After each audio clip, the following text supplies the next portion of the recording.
Hey Raghunath, tell everyone about our Patreon community. Sure, Kaustubha. The Wisdom of the Sages Patreon community is an incredible online yoga resource. If you like the type of yoga wisdom and culture we share on the show, then our Patreon community is a great next step. This is a listener-supported podcast, and any level of sponsorship will unlock a wide range of live and archived classes, talks, and even workshops. Raghunath teaches, I teach, and we have a host of other excellent teachers on topics ranging from yoga philosophy, asana classes, storytelling, Ayurveda, kirtan, cooking, meditation, and a lot more. We even have an incredible online Bhakti 12-step recovery group. So if you want to check it out, go to patreon.com/wisdom of the sages. All right, let's get it on. Om Namo Bhagavate Vasudevaya. Om Namo Bhagavate Vasudevaya. Om Namo Bhagavate Vasudevaya.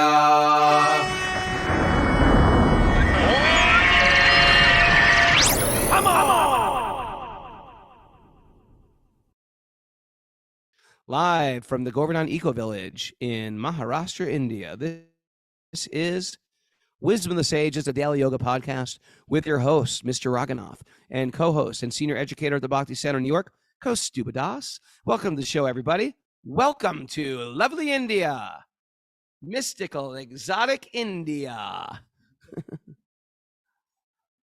We're here, live with a big live group today. A bunch of people on Zoom.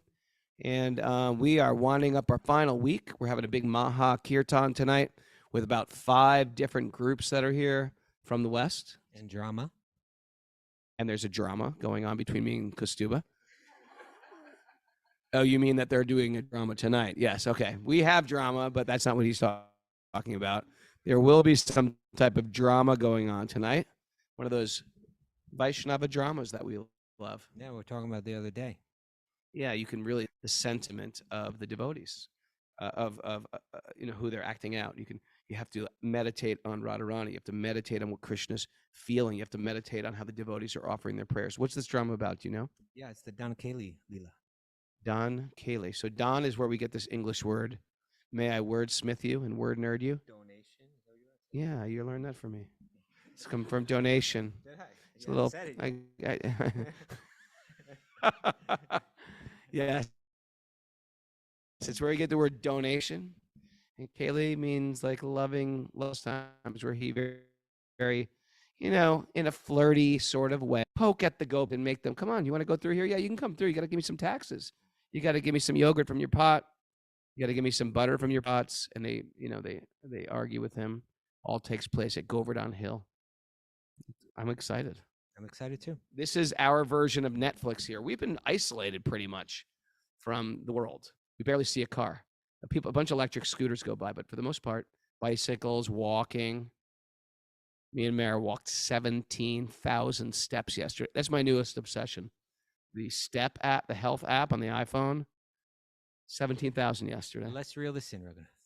Maybe it's announcement time now. Announcements. We have Bhakti recovery group meetings. This guy. The men meet at 1 and the women meet at 2 today. And we're keeping with this 6:30 a.m. showtime pretty much until further notice. We might change it on Friday or Saturday, but we'll let you know. Yeah. And what today is also TikTok Tuesday. Reel it in, Kaustubha. Let's just get to the main subject here. We got a TikTok account that Kaustubha's taking over. And we're going to post various TikTok videos. Yeah, so you can go to TikTok, Wisdom of the Sages 108, and join us right there. Or if you know somebody who's on TikTok, you could say, hey, I'm not on TikTok, but I know you're addicted to it. Why don't you check it out? Check out Wisdom of the Sages. They're my buddies. They're my guys. And get them hooked on something transcendental. All right, so we have a special guest today because it's sort of like shoot from the hip week. We're just like doing whatever we want. We go into the Bhagavatam, we go into some personal realizations, we give updates on what's going on here in India. And we got a special guest, and he is our good friend, Sri Govinda Prabhu. Haribol. And Sri Govinda Let's see. Where did I meet Sri Govinda? All right, go. Sri Govinda, you tell your story, how you got here. How I got to India? Whatever story. Let's go back to the Sri Govinda is a person. He's a dear friend. Thank you. Very close friend. Thank you. He's in fellow New Yorker. He's from Brooklyn. Yeah. Right. Yeah. And we'll let him tell the story. But I think sometimes we just want to do like profiles in Bhakti, right? Like different people from different walks of life that found Bhakti in different. We want people to know it's not like just everybody has to think like, oh, I couldn't do that. No, like all kinds of people practice Bhakti. Yeah. And he's like different than us. He's like a successful person in the world. Right? Yeah. Slightly different. I don't have a podcast. He has a real job. And we've been just sort of like fudging it through into our 50s without getting a job. And how do we pull that off? I don't know. I'm jealous. To college, he's done successful things. He wears ties occasionally.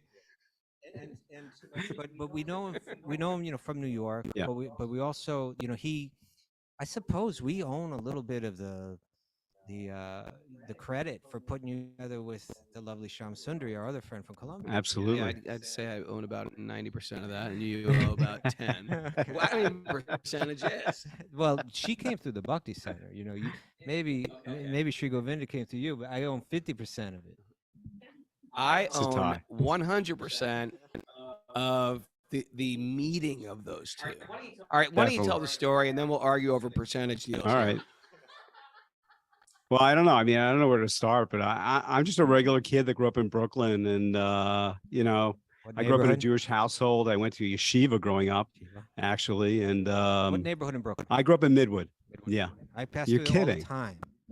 No, because I'd rather be trained to Brighton Beach. Reel it in. That's what I'm doing. I'm right in on the subject. I always feel like Midwood's the only part of Brooklyn that never became hot. It's not like Brooklyn Heights. It's got that pizza place there, that Tafara Pizza, right? Okay. Yeah. Yeah, that's a famous place. All right. Yeah. So anyway, grew up in Brooklyn until I was 15. Then my family up and moved to Israel. And I lived in Israel. And I went to high school there, grew up near a beach and a beautiful little town not far from Tel Aviv.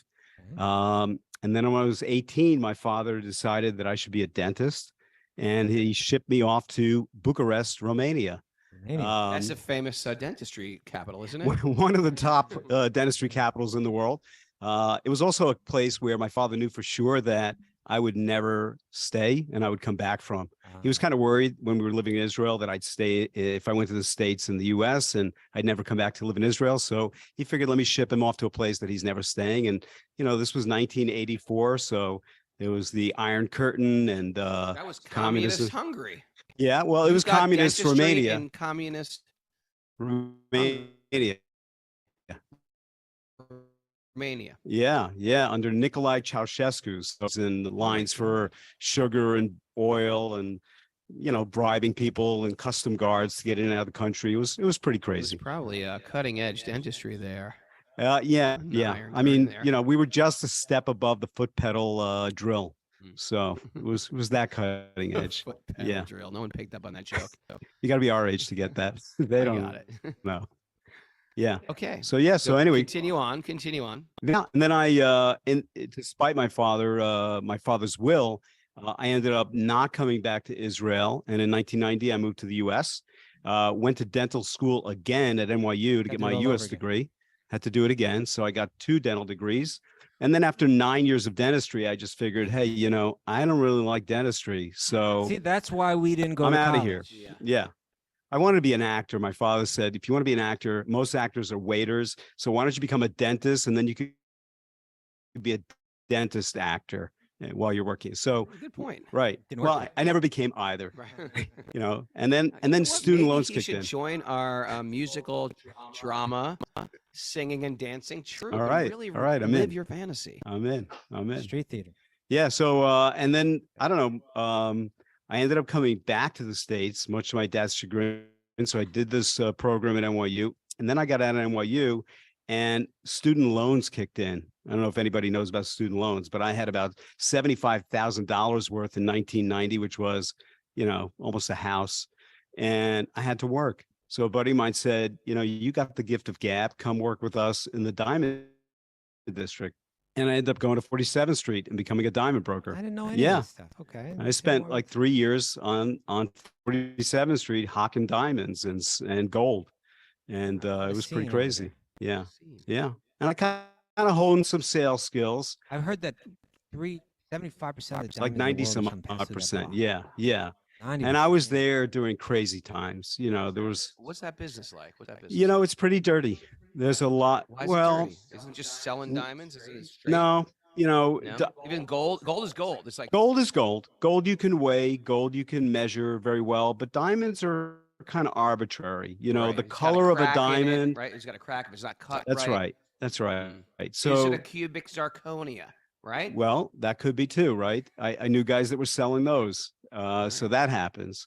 I mean, and then there were other things. I mean, we had busts going on because Colombian drug lords were smuggling cocaine and laundering their money through the diamond district. And, you know, the What's this Fed whole show up part? one day. If I knew Yeah. this, you would have been on the show much earlier.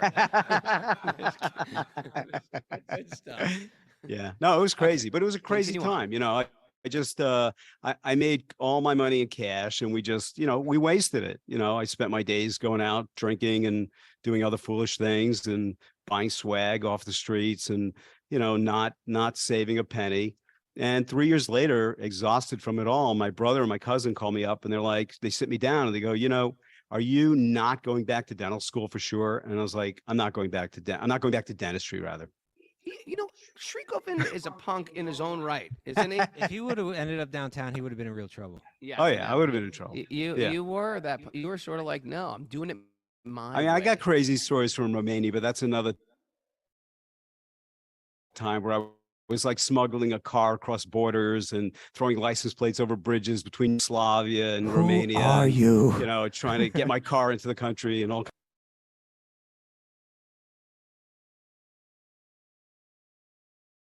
But Fast forward. yeah, so forward then Don't I ended fast up going to forward work with that them. Far. I'm appreciating. Yeah, and then my brother and my cousin were in the brokerage industry, and they said, you know, look, if you like selling, then stop doing this diamond junk. You know, come work with us and get a job on Wall Street. So, 1995, I joined this firm that they're working at. They put me through a course on Wall Street, and 27 years later, I work in wealth management, and that's been my career. So that was kind of like the path I was on. In 2001, I married a very, very nice girl from New Jersey.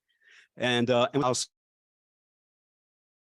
in Westfield, New Jersey. I was moving up the ladder. I got I became a senior vice president at this bank. I had my own private parking space with the plaque on it that said my name. I had the assistants. I was feeling like, like I was actually somebody. And we were just going on that trajectory, saving money. And now it was time to move on. And in 2008, we had a baby. And my son was born, a beautiful, beautiful baby boy, perfect in all ways. And we were in our life. And then 7 months later, he had a little something, his eye would rattle a little. And doctor said, oh, that's nystagmus. It's nothing. Don't worry. It's a common thing. It goes away. But my wife was very nervous about these things, and she just had to check. So she went to see a pediatric ophthalmologist. And I go to work normal that day, and then I just get a call from the office of the ophthalmologist. Your wife is here. Can you come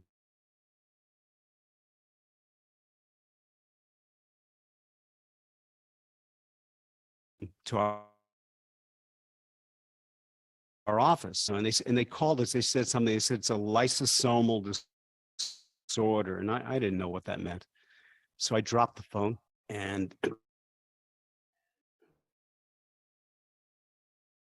I raced 90 miles an hour to these spots on the back of his eye, and that it means this disease that's basically one of 9 illnesses. And it's not confirmed, but he's pretty sure he has one of these. So, we go home. And after a sleepless night, we try to get into doctors and try to do tests and find out what he has. And anyway, we end up spending the better part of the next back and forth to Children's Hospital in Pennsylvania and Philly, and running a battery of tests and not knowing anything yet, all kinds of tests. My wife was a wreck. We all were. We just didn't know, what was happening. A Friday, it was a Friday, and the doctor called in the morning to tell me that the brain scan came back normal, and I was ecstatic. It was like the first taste of hope that we had in weeks. And so my wife finally got out of pajamas. We got dressed. I invited my brother, my cousin over. We were clinging to hope. And then only to have it struck down in the afternoon, as I'm picking up our nanny from the train, I get another call from the doctor, and he says the blood results came in, which were supposed to not come for 2 more days. And it's confirmed that he has Tay-Sachs, which was this very rare disease, and that it's terminal. Yeah. And then, I tell my nanny, I say, go in the house, but don't tell Marie, my wife at the time. I said, don't tell her yet. And I call her mom. I say, come over, and I have to share this news. I want you to be there.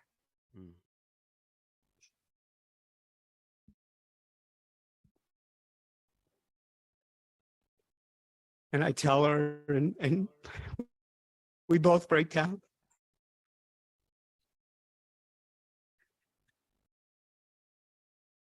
It's the worst nightmare for a parent, because you never think that you're going to bury your child.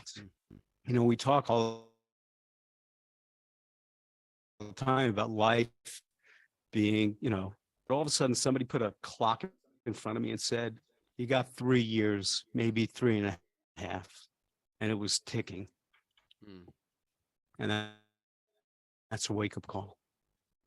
So, we did our best to learn about Tay-Sachs, which was the disease he had. And we had a lot of great friends and family and loved ones and great doctors that helped us through the years to care for him. And I learned a lot. I was angry at first. I felt, there's no God. And if there is a God, I'm mad at him. I'm not mad that he's crushing my dreams. I'm not mad that he's taking my son away. I'm mad because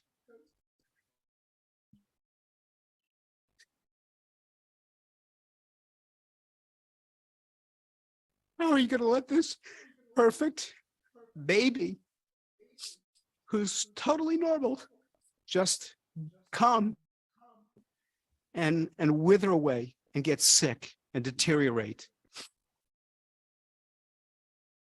Why does he have to suffer like that? And I remember my parents were away and they came back, and I was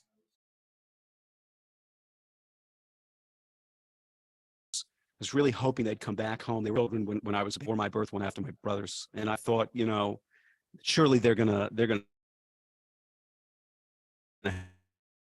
help me and they're gonna know what to say. They were in shock. And my dad right away said, was pragmatic. He's a Holocaust as well. You guys should try for another. And I'm thinking, I can't think of another. Right now I'm thinking, how do I take care of my son. And my dad, my brother already had a daughter, and my dad was dying for a grandchild to carry on the family name. And suddenly it was hard for him to stay connected with my son. And that was hard. And my wife, who loved our son, had it very hard because she knew that all my father wished was that our son would pass already and we could move on and have another child. But I want to be clear, my dad was a very loving dad. He was just a pragmatic person.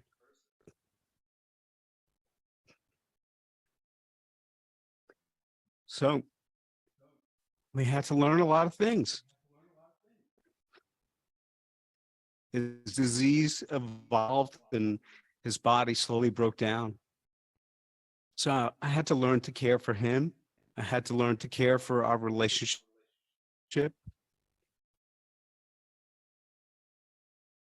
I had to care for my parents and how they felt.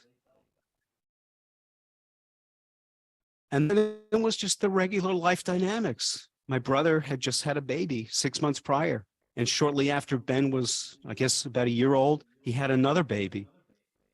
And I wanted my brother to enjoy having babies. And I wanted to enjoy being an uncle. And I didn't want him to always feel that there should be a shadow over his joy because of our sadness. And we just slowly figured out that we had to move from a place of anger to a place of love. We had to love Ben, son. We had to love each other. We had to love our family. We had to be caring to our friends. And we had to know that, people don't know how to deal with that. What do you say to your friend who just found out that their child is going to die? So I made a concerted effort to try to help people feel comfortable, pity, and from anger and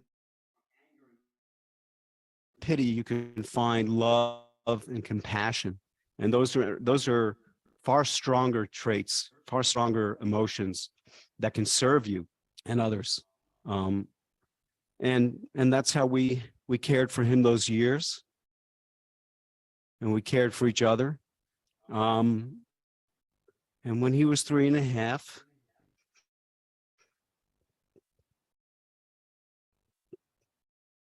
he left his body. It was actually 11 years ago yesterday. I'm sorry, that he passed. I never witnessed death. And I can tell you his was the most peaceful. We had a wonderful acupuncturist, Youngja in New York, who came to our home. And we had to just let him know it was okay. It was time. It was okay. And he so peacefully left his body. He was like a cherub. I never saw, like, they talk about people graying. He was golden. He was just beautiful. So I guess to tie it somewhat to Bhakti too, where that came about was when I started taking him to that hospital in the beginning, he was crying a lot, and someone gave me a CD of Krishna Das, and we started playing kirtan in the car for these few-hour drives. Was it that you were practicing? I started practicing yoga in my 30s, so we're the same age. I'm 56, soon 57. So in my 30s, I started practicing yoga, and I met a lot of devotees and, Gauravani and Jayutal and others. Yeah, and I just started chanting to my son. Because I also knew that the disease would rob him of his sight and his ability to swallow, and he wouldn't be able, but he would always hear. So I began chanting to him. As a matter of fact, at night, I had to give him massages because he couldn't move very well. And someone sent me the Gopal mantra that Krishna Jayutal does with connection to them at the time. Yes. Did it just sound like You know beautiful, what? sweet music to you? But so I didn't understand the words. And I used to tell people when I go to Kirtan that I don't know what they're singing about, but I know how I feel.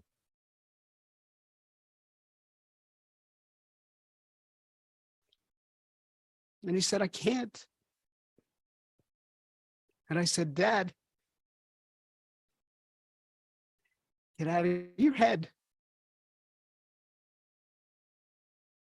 Just feel. You know? And the kirtan helped you do Kirtan helped me do that. Kirtan was a bond that I had with him.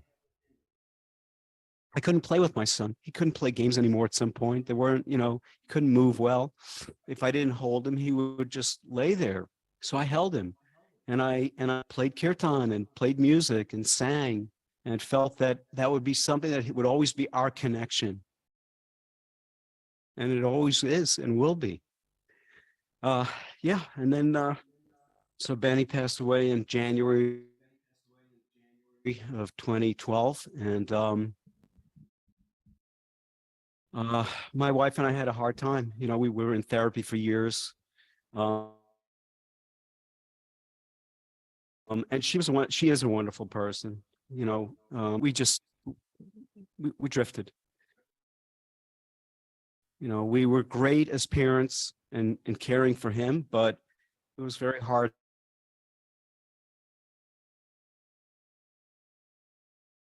to be a couple. And it was hard to kind of put that back in the box. And sadly, we had a teacher training to go a little deep from Florida. Lakshmi was giving a Gita class, and I started listening to that. And I didn't know what they were talking about. I'm like, they're on a battlefield. I mean, like, what's this all about? And then a friend said, hey, come to this class this guy Raghunath's giving. It's going to be fun. He's funny. It's a great yoga class. It's, learn handstands, flight school, I think you called it, right? Flight school. And I went to the flight school and I'm like, I'm up in handstands and he's making us laugh. And then at the end, I just hang out with him and he's doing kirtan and we start talking and he's like, well, what do you do? I'm like, God, money. I do some money investing. He goes, I need a guy like you. And, we start talking and joking and a friend calls and she says, he's doing another pilgrimage to India. You should go. I'm like, yeah, I'm going to go on that.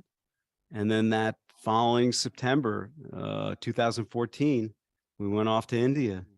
And I remember that, just briefly, I'll say that, it was, I was at a kirtan with Gauravani and Jayutal and Vishwambar, and somehow the topic of my son came up and we cremated Ben. I grew up Jewish. My wife was Catholic. She converted, but she, religion was a tough topic at that time for us to tackle. And, that's another thing too, as a parent, to have to, it's one thing to bury a child. It's another thing to have to, months before the child is dead, think about how you're going to bury that child and have that conversation with your wife and plan that, because you had to be ready. But we decided to cremate in the end because I just didn't want her sitting by a tombstone all day, and I felt it was the best. And little did I know later that was a beautiful thing, because it was Gauravani and Vishwambar that said, you're going with Raghunath, why don't you bring some of the ashes to the Ganga and put them there? So so I called Raghu and he helped me facilitate that, and we brought some of his ashes. And I kind of wanted to just do a small thing. I didn't know anybody on this trip, and I just didn't want to, I didn't even know what a pilgrimage was. So I was thinking, I don't want to mess up your pilgrimage, so just tell me how to do it. I don't really know. Maybe connect me with a priest or something and help me out. And And, we ended up going through Rishikesh, and we end up later in Haridwar, and our group was galvanizing. All of us became really, really great friends. Everybody was sharing a lot. We were all emotional. And by the time we got to Haridwar, Raghu said, "Hey, do you mind if we do this burial? This make it a celebration of life, and we do it with kirtan, and we offer flowers, and everybody chants." And that's what we did. We were all dressed in white, and we all chanted in the streets of Haridwar, and we got beautiful, I guess, banana leaves. Is that what they make the offerings out of, with flowers or? Fatal leaves or something. I'm not Yes, sure. I'm not sure what type of I don't leaves know. they With are, the but they make yeah, leaf cups, yeah, like little boats. And you put camphor, you light the camphor Yep. lamps, and then you have flowers in them, yeah. some incense. And we all went down, and Raghu did beautiful kirtan, and everybody was chanting on the ghat along the banks of the Ganges. And one by one, we offered the flowers, and at the end, I offered his ashes, and it was beautiful. Mm. And that trip really was, where I'd say, your mercy, Raghu, was showered on me, because he started to teach us about things that I just it felt foreign. On the bus, he was like, "Look, let's be nice to one another. Let's not pick on one another. Let's not find, critique and reasons to hate one another. Let's be nice to one another. Let's build one another up." I think it was around then, or the trip after, where the 6 pillars of Bhakti were born, and you started putting them up, and and we all did that. We made a concerted effort. And then I came home, and I just thought, wow, that's a better way to live. I don't want to talk about nonsense. I don't want to talk to people about other people. I want to talk about important things. Mhm.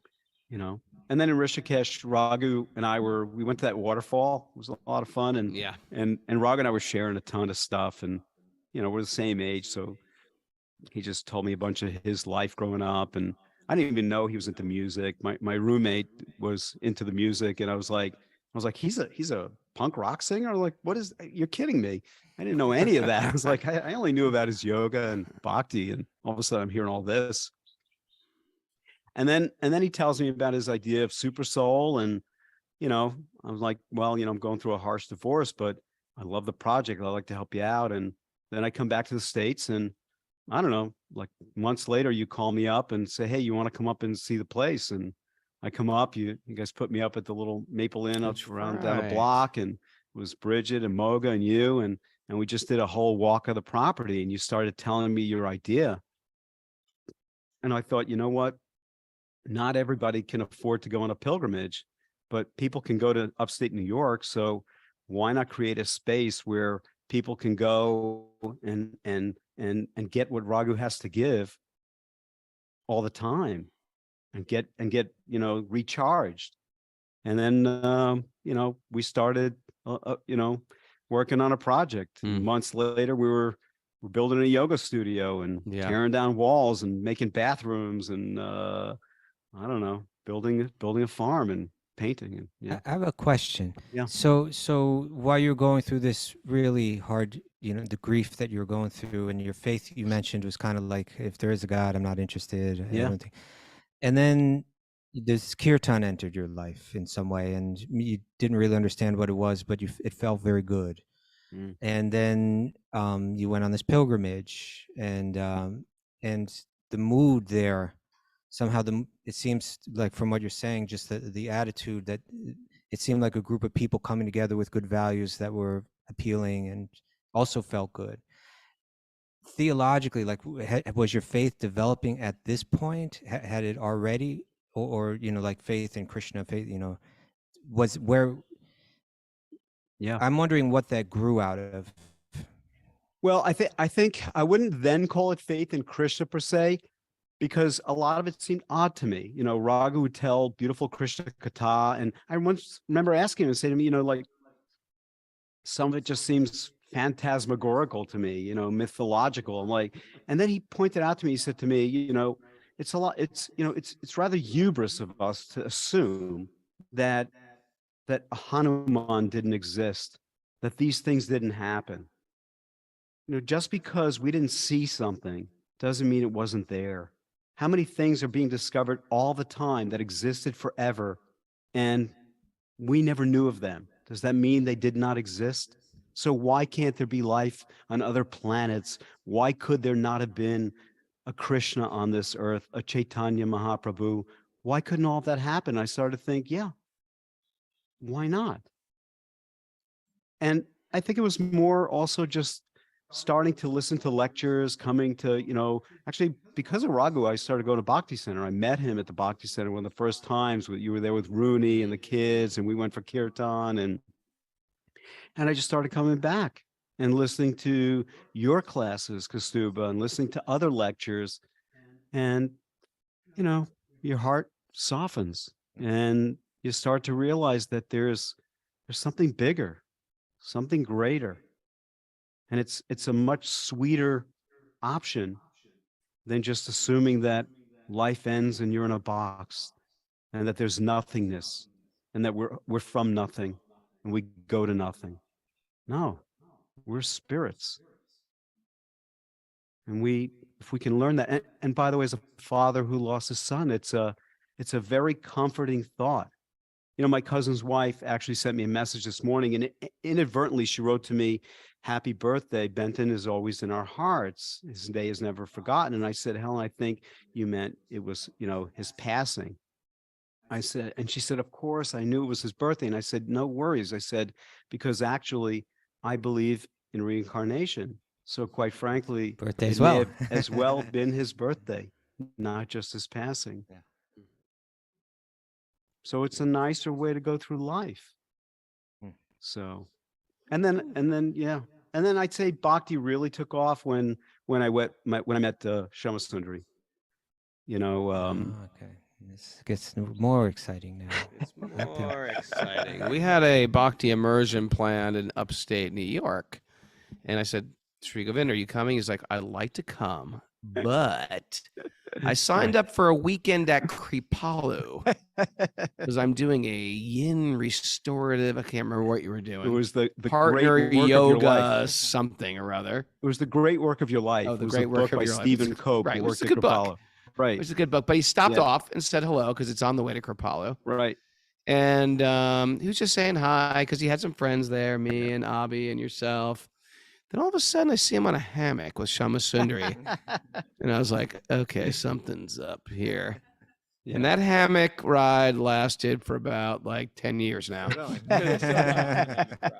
Yeah. Oh, it's 5 years since 2017 when we met. But well, we met at that retreat, and we just had so much in common. We had so many things that were similar. I went to school in Romania. Her father was born in Romania. I grew up for a part of my life in Israel. She went to university in Israel. We both grew up in Jewish households, yoga, bhakti, so many things. And then she started telling me all these things from the Bhagavatam. She starts that night on the hammock, she's telling me about Garbhodakshaya Vishnu and about, how the world is manifesting and, Vishnu and the pores. And I'm thinking, this is crazy, Another thing, Sri Govinda, is, and I learned a little lesson that day too, because I never like to push people into chanting. Sometimes I'll say, you chant one round a day. You chant one round a day. But, I like people to do it on their own, sort of get into it. But I think one of the first things she said to you were like, "Well, do you chant?" And you're like, "Well, one round a day." And she was like, "You should be doing 16 rounds a day. Why are you doing one round a day? You've been into this for so long, you're not only chanting one round a day?" Yeah. And I was like, "Oh." And I when I heard her say that, because I was in the bushes, eavesdropping, disguised as some type of flora. Right. That I was like, "Oh man, I can't believe." I sort of cringed when she said that, but you were like, you had no good excuse. No, and then no. you sort of upped your game. And I think that was what Shama Sundari was for you. She, Shama Sundari sort of upped your game. she still ups my game. You know, I have no choice, and I'm ecstatic that she does. You know, but actually, what it was like after a day of spending time together, I ended up staying there because there was a tent that you guys had that nobody was using, and you were like, "Why don't you sleep here?" Because I was going to sleep at Supersol that night and then go to Kripalu, and I stayed the next day, and then I'm sitting with her chanting japa, and we're talking, and by midday, I just look at her and I said, "You know, Will I you think I'm marry in love me? with you, and I think I could." What? I said, will you marry me? Well, close. Yeah, I basically said, I think I could. I'm in love with you, and I think I could move to your ashram what? and live in Kali. Yeah, You said you think you love her yeah. that day? You never That day. told me that. Yeah, it was the day after, and the next day, and I said to her, "I think I'm in love with you, and I think I could marry you and go live on your ashram." Making dreams come true over here. And she looked at me and she said, "I feel the same way." Oh my, you know what? I do not believe in soulmates, but if there is a soulmate, it's you two. Yeah. Well, actually, and as per your rounds, I didn't really start chanting rounds until I was with Kaustubha and Gita Priya when we went together with Jai Jagannath and Shamasundari to the beach that day. Oh. And then that day on the way back on the ferry, I said, I'm going to try to go 16 rounds. And I never missed a day since. Incredible. And This guy's got determination. That was when it happened. You know, Shamasundari's a dear friend of ours as well, and Yeah. she's got a whole unique story. We brought her on before, I think, for Walk on Wednesday. Yeah. But she was, you know, her and her close friend had a beautiful little yoga ashram in Colombia, and one wandering monk wandered in their way and taught them all about Bhakti, lived there for some time and then wandered away. And then they were kind of left without anyone really to help them go further. Yeah. And her friend Veronica ended up in New York, and through that we've had connections since, and we've been going back and forth to Colombia for a long time. Yeah. So this was perfect when you two got together. We were just okay. It was a blessing, you know, and again, it's a longer story. I actually had a kind of circuitous connection with the ashram because I had to help somebody who was moving there to be the yoga teacher and help her finances a few years prior. And she kept saying, come to the ashram. But I was busy with Raghu. We were doing chant camps and programs and Seva weekends, so I could never go. But but now I live most of the year in Cali, Colombia at the ashram. And it's a beautiful, quaint little ashram with lots of animals and just a beautiful, special atmosphere that since the day I went there the first time, it felt like home, and it was just so nice.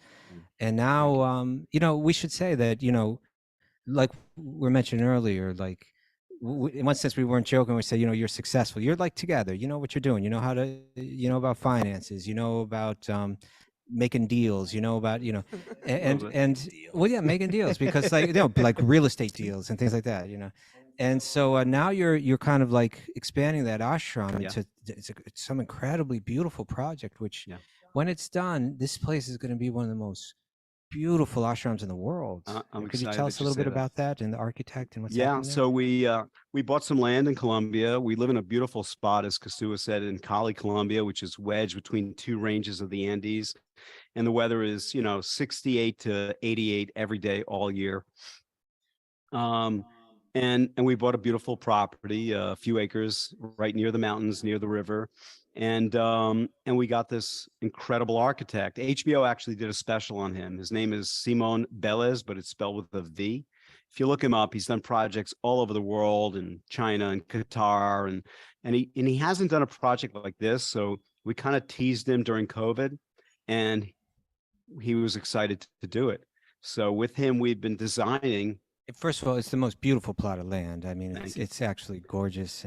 It's got this massive old tree like on it, and it's right by this beautiful river. Yeah, and we're going to build, you know, just a very nice natural place with, you know, the plan is we just broke ground on the well last week actually, and within the next year or two we'll have the new place up and running. It's going to have, you know, a main center for yoga, but we're going to have some things for comfort too. So there'll be a steam room, a massage room, a gym, swimming pool. And then we're going to have two beautiful yoga studios that Simon designed that'll be surrounded by water. And they really upgraded ashram since we were kids, haven't they? Yeah, it's like, there's an empty room. There's a cement room with a toilet in the floor. Yeah. And there's a spigot in the wall. It's sort of like prison. Yeah, some cold water drips out of that thing, and it looks like it's about to disintegrate. No, this will hopefully be comfortable, and we'll have lots of nice veggie garden, and, you know, we could grow there. You could grow anything. We grow papaya and pineapples and fresh mangoes and everything. And, you know, we want to take care of devotees, and Shamasundari really is an amazing teacher. She has 2 Bhagavatam classes a week. We're developing. She's really been for the last 12 years a beautiful community there. Definitely. And I just help with some things that I know to do. And I did want to tell you one thing. When you were saying about meeting, by the way, when I told her that I was in love with her and I want to marry her, and she said the same. She said, but there's 2 things that we have to check. She said, 1, the astrological chart. Okay. And number 2, we have to really see how will our union help us advance in Krishna consciousness. Mm. So it wasn't just completely wild. Yeah, and I was like, This all was- right, there you go. So the salesman in me came back for number 2, and I said to her, well, I said, I don't know very much about Krishna consciousness. I know a little bit, but I'm a good student, and I'm eager to learn. And I know that you like to teach. And I think that when you teach, you also learn and strengthen your knowledge. So maybe by you teaching me, I will grow in Krishna consciousness, and so will you. Got that one Boom. down. That worked. Good It worked. job, salesman. Good job. That Told one you he worked, knows how to right? making deals. I had a quick response to that, but the astrologer, now that was a wild card. I was like, I don't know what you're gonna get there. How was your Did you make a salesman? deal to get a good reading? So she contacted this devotee astrologist she's worked with for years, and he's in Colombia, Dayal, and so we're in Jersey City at my apartment at the time. She's talking to him for 2 hours on the phone. I'm in the kitchen, like washing dishes, listening. I don't speak a lick of Spanish at the time, and I don't know what they're talking about. And all I know is this is it. This is the pass or fail. If we get a bad grade, and I forget what the number was, like you have to have like a 60 or something that or above, and if anything below, what is it? 60, right? If you get under a 60, forget That's it. No go. And I red was flag. like, all the bets on this one. And anyway, long story short, at the end, she tells me what he does for 2 hours, tells her everything, and he describes everything. He never met me. He's describing my skin, my eyes, he knew about my son. He's got like things. I'm thinking, how does this guy know this? Well, we got an 85. So Very good. All right. Pass That's that one. soulmate. Yes. That's soulmate. that's a mercy. Yeah. We're running out of time Yeah. now, but I also want to mention. So you've played an important role helping Raghunath develop Yeah. Super Soul. You've played obviously a very important role in helping develop this project, Beautiful Sham Ashram, Yeah. which is now again expanding in Cali, Colombia. And of course, you've played and you continue to play a really important role in the Bhakti Center in New York City. That even though you're living down there most of the time, you're on the board of directors there. Yeah. You help a lot with the finances there. Yeah. And it's really, people like yourself and a few others that have helped that project kind of just stabilize in certain ways. And Thank you. kind of like for a person like me, I've got a background in ashrams. I got a background in Bhakti philosophy and stuff, but I don't have, I don't have any background in finances or how to keep the books or, a lot of the responsibilities that are like so important. So it's like everybody has their role to play. And I admire how you found a way to contribute, like we all have something to contribute. You found your way to contribute. You do it really well. Thank you. And you're very sincere and you practice so nice. And it's always wonderful to, your friendship is important to us. Well, Let me ask you $1 million question here. You were on that path. I see the time, my friend. I see it. I got $1 million question for him though. You're on that path of doing pretty well, materially speaking, even after the marriage, with the heartbreak and the loss. But you're like climbing up the ladder of material success. You're still working now in your new life. It just frankly, why is it a better life? Is it a better life? Is it better than where would you be now if you didn't take a bhakti path, but you kept on going on your other path of success? Was it worth it? And why was it worth it? And how are you better off if you are? I have no regrets in life. I think everything happens exactly as it should. So the answer is it was absolutely worth it. And I think that, it's okay to earn and be successful. It's just a question of not, what do you do with that wealth? How do you direct it? Are you serving yourself or are you serving the center? I told somebody earlier, I heard a mother this morning, I was chanting around Mata Mohan temple, circumambulating, and the mother had a little boy, and she said to the little boy, do you know why we walk around the temple? She said, because is Krishna in your heart? And he says, yes. He says, well, Krishna is at the center and we walk around the center. So you have to always keep Krishna in your heart. So I think with Krishna in my heart, there is no failure, and all the things that I can do by Krishna's mercy and by the mercy of my dear friends like you, we can do to help others. And in the end, you finally realize it's never anything you get that matters. It's only and always everything you give. There you go. That's what I wanted to hear.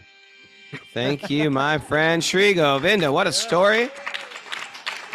What a beautiful story. And he's the personification of positivity and upbeatness and a good attitude. And when that good attitude is applied to Bhakti, people fly really high. Prabhu, so thank you for all you've done for Super Soul, Bhakti Center, for Kali Columbia. Oh, my God. So happy you're in my life. May we be singing and chanting at Govardhan Hill until we're old men. Oh, and last thing. Sure. Yesterday was the anniversary of my son's passing, but it was also the 5-year anniversary of my initiation. So when we were last night of Arshana, I should have mentioned that wow, where I was. So the day that would have been the saddest day in my life became the happiest day in my life. That became your new birth. And that I owe all to both of you. Raghunath Kaustubha put in the good word for me and urged me along, and still do. I see them both as dear friends and Shiksha gurus, and I think those of you that tune in, no better way to spend your time. Thank you, Prabhu. We love you. Thanks, everybody, for joining us live. Everybody tune in. We're doing this week. It's going to be good this week. We're winding it down here at the Bhakti Center. Not the Bhakti Center. Where are we? Govardhan Eco Village. It's Kirtan night. It's big, fat Kirtan tonight. We're all going to go together. Many groups singing, dancing, jumping around. Drama. And then me and Kaustubha are going to go back to our room and have our own type of drama. Thanks, everybody. It's a beautiful day. Have a beautiful day. Let the magic continue to flow. Mwah!